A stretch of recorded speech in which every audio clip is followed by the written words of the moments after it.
आपण अत्यंत महत्त्वपूर्ण अपडेट पाहतो. हा व्हिडिओ आपण शेवटपर्यंत पाहावा. राज्यातील शाळांची पडताळणी मोहीम जाहीर. एप्रिलमध्ये 3 टप्प्यात अंमलबजावणी. आपण समोर परिपत्रक सुद्धा पाहणार आहोत. हा व्हिडिओ आपण शेवटपर्यंत पाहावा. 2 एप्रिल 2026. नमस्कार मित्रांनो, चॅनलमध्ये आपले सर्व स्वागत आहे. तत्पूर्वी आपण नवीन असाल चॅनलला आता सबस्क्राईब करा, समोरील बेल आयकॉनला क्लिक करा. निश्चितच नवनवीन अपडेट अखिल तांबुसर क्लासेस चॅनलमार्फत सतत आपल्याला पाहायला मिळतील. पाहूया सविस्तर.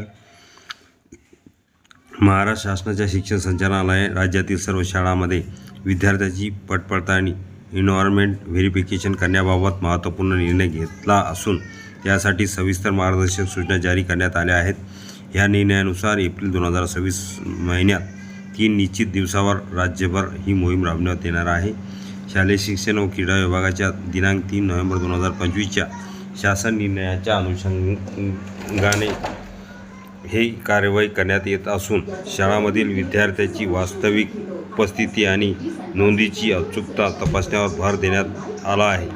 10वी व 12वीसाठी सवलत. या मोहिमेत येत्या 10वी व 12वीच्या विद्यार्थ्यांची स्वतंत्र पडताळणी केली जाणार आहे, कारण या वर्गातील विद्यार्थ्यांची उपस्थिती बोर्डाच्या परीक्षांमधून ग्राह्य धरण्यात येणार आहे. त्यामुळे शाळांवरील अतिरिक्त ताण कमी होणार आहे. 11वीच्या विद्यार्थ्यांची विषयनिहाय पडताळणी. येत्या 11वी विद्यार्थ्यांसाठी मराठी, इंग्रजी, भौतिकशास्त्र या विषयाच्या वार्षिक परीक्षांच्या दिवशीच पडताळणी केली जाणार आहे.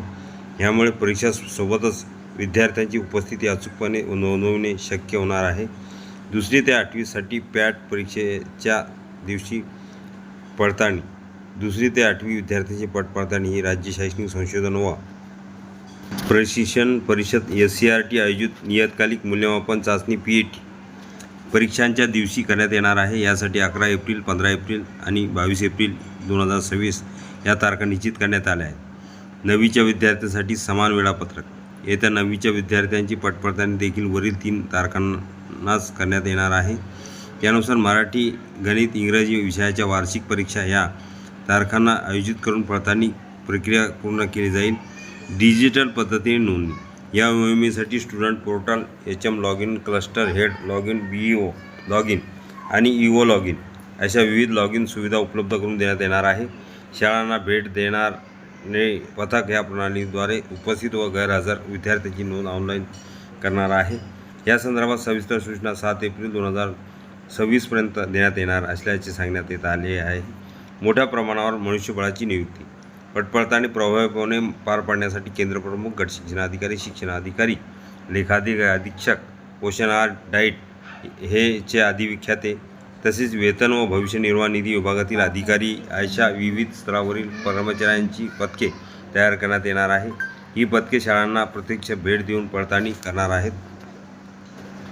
स्थानिक स्तरावर नियोजनाची जबाबदारी. शिक्षणाधिकारी, प्राथमिक, माध्यमिक यांच्यावर शाळांनी या पडताळणीचे नियोजन करण्याची जबाबदारी सोपविण्यात आली आहे. या प्रक्रियेची अंमलबजावणी प्रभावीपणे होईल यासाठी स्थानिक स्तरावर समन्वय साधण्याचे निर्देश देण्यात आले आहेत.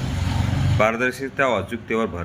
या उपक्रमामागील मुख्य उद्दिष्ट म्हणजे शाळांमधील विद्यार्थ्यांची वास्तविक संख्या निश्चित करणे, बनावट किंवा चुकीच्या नोंदी टाळणे आणि शैक्षणिक व्यवस्थापन अधिक पारदर्शक बनवणे हे आहे. राज्यभर एकाच वेळी ही मोहीम राबवण्यात आल्यामुळे शिक्षण व्यवस्थेत शिस्त आणि अचूकता वाढण्यास मदत होणार आहे. या निर्णयामुळे शाळा प्रशासन, शिक्षक व शिक्षण विभाग यांच्यातील समन्वय अधिक मजबूत होणार असून विद्यार्थ्यांची नोंदीची विश्वासार्हता वाढेल अशी अपेक्षा व्यक्त केली जात आहे. परिपत्रक पाहण्या अगोदर हा व्हिडिओ उपयोगी वाटत लाईक, शेअर आणि अखिल तांबुसर क्लासेस चॅनल लगेच सबस्क्राईब करा. लाईक, शेअर, कमेंट्स करा. हे पूर्ण परिपत्रक 31 मार्च 2026 आपण थोडक्यात स्पष्टीकरण बघितलेले आहे. महत्त्वपूर्ण संचालक, शिक्षण संचालक यांच्या स्वाक्षरी निघालेले महत्त्वपूर्ण परिपत्रक. हे पूर्ण परिपत्रक अखिल तांबुसर क्लासेसच्या डिस्क्रिप्शन बॉक्समध्ये लिंक तिथून डाउनलोड करू शकतो.